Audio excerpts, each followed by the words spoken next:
This is so important to me. I'm so glad I'm sharing this with you today. This is one of my absolute favorite foods. Today we're going to learn how to make a tuna melt. And I'm going to show you all different ways of really lightening it up and making it extra bing, bang, boom, bam, bang.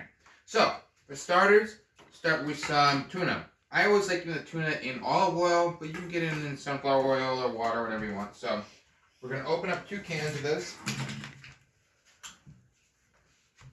You can open up 1 or 2 cans. I think 1 can is probably good for 1 or 2 people. So, Evan, what's the best way to drain a can of tuna? I just kind of, you open it up a little bit. This way you don't have to worry about the sharp edges. You open it up a little bit, and then when it's open a little bit, you just kind of shake it out like that. Sorry for having the chair in the way. You gotta put the chair somewhere. Hey. So, tuna goes in the bowl. Fantastic. I really like the spraying tuna. You can see that it's actually a little pink, which is nice. So, we got the tuna in the bowl. Then we're gonna put some, oh, let me get a spoon. Then we're gonna put some mayonnaise in there.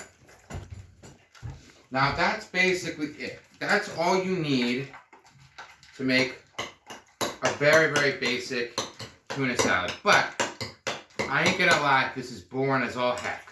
So I'm gonna show you a couple different options in order of what I think is most important to what I think is just kind of fun stuff that not everyone might like. So, you know what? I'm actually gonna put a little bit more mayonnaise in there. I just don't want to get a bunch of tuna in the mayonnaise. You know, it's not a chocolate and peanut butter situation, unfortunately.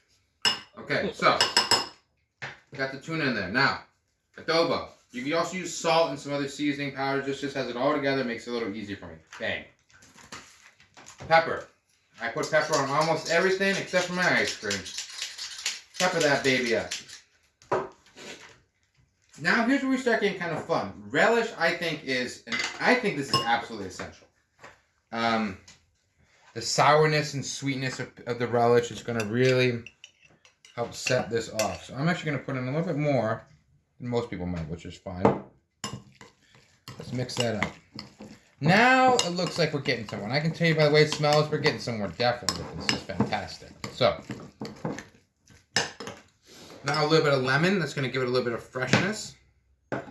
Make sure you don't get the seeds. Here's a little trick. If you have seeds or lemon and you just want to do a quick little spread, just leave them up and you can kind of see where they go and you kind of can grab them as they come out. Bang. Delicious. Mix that up a little bit.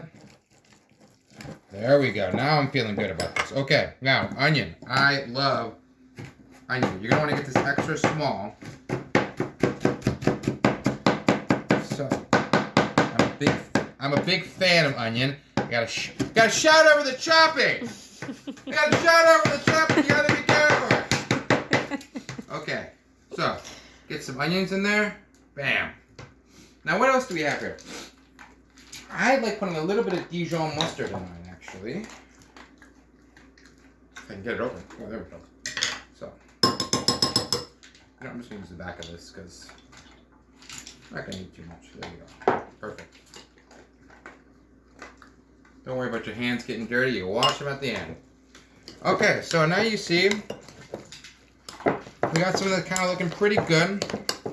Some pretty tasty tuna salad. Let's take a little taste.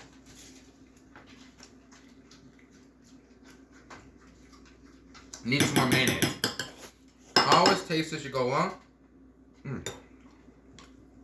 Now make sure that whatever you're doing is gonna be good. Okay, there we go. All right. Now it looks like we have our good tuna salad, or tuna fish, not tuna salad. Excuse me. What we have here too is some capers. I'm gonna throw a few of these in. These are little berries that are soaked in brine. They're like little delicious, salty, briny, kind of vinegary treats that I just love putting in because they kind of pop open in your mouth if you don't chop them up, which is also exciting. I'm just giving them a quick little chop. I love that. I love having that little caper surprise sometimes in there. Okay, so now we're getting somewhere really good. So what is a tuna melt? Basically, it's a grilled cheese sandwich with tuna fish in it. Pretty simple, but I can tell you I've had some terrible tuna melts, And I've had some fantastic tuna melts, and this looks like it's shaping to be an absolute fantastic tuna melt. So I'm gonna get 2 middle pieces of bread so we can make something nice and big.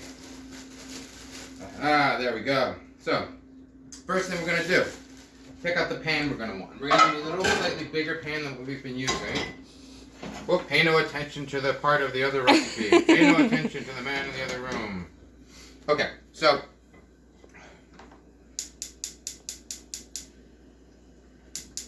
there we go. Stove on. You can put it just at kind of lower heat. You don't want to go too crazy on it.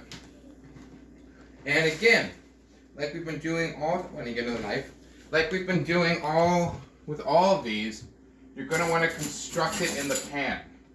It's just easier. You're not going to have to lift it up more than once. I just think it's a lot easier.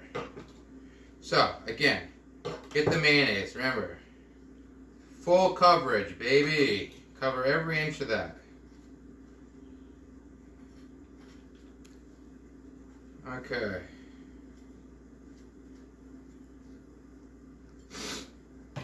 Now we got that, we can put this in the pan. Wonderful. Now, the cheddar cheese. The beautiful cheddar cheese. This you don't have to worry about as much with as far as getting full coverage. Let's order ones here. But I am going to put a little bit on there because I do like kind of a cheesy grilled cheese. Then, we're going to put on the tuna salad. So, you don't want to put too much anywhere. Otherwise it's going to fall apart. But you know what? Sometimes the sandwich that fall apart just means it's excited to be eaten. Don't worry about it. I'm full of wisdom today. Full of wisdom today. Grilled cheese brings it out of me. There you go. Same.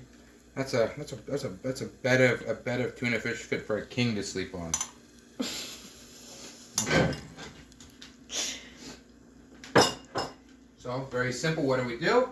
More cheese. Yes. The eternal question, my lord, do we need more cheese? Yes, more cheese. More cheese for the peasants. Okay, here we go. Good. And then let's mayonnaise up our last piece of bread.